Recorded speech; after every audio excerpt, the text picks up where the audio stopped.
San Mamés ez zen guztiz bete, baina hala ere ohikoa den moduan giro aparte izan zen. Tamalez ez dago aukera askorik euskal selekzioa ikusteko eta jendeak gogotsu hartzen du urteroko zita berezi hau.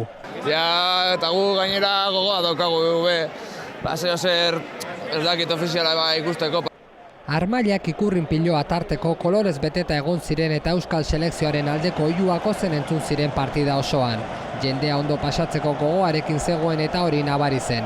Zaleek 11 aldiz egin zuten olatuarena eta euren eserlekuetatik altxa eta saltoka ere makina bat aldiz ikusi genituen. Hau izugarrizko festa eta Euskadi ospatzen du, hau izugarria.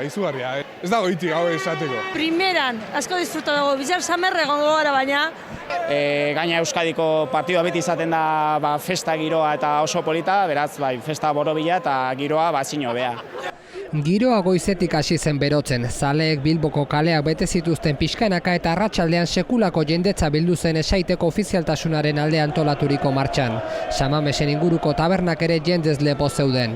Zelaiaren kanpokaldean euren herritarrak ikustera zioazen perutar batzuk ere topatu genituen. Bueno, la verdad que para nosotros es una satisfacción que la selección de Perú venga acá hasta Bilbao. Partidara itzulita ikuskizuna biribila izan zen eta jendeak biziki ospatu zuen euskal selekzioaren gol bakoitza. Irudiak testigu atzokoa ezen partida soil bat izan, euskal selekzioaren aldeko festa eta aldarrikapen eguna baizik.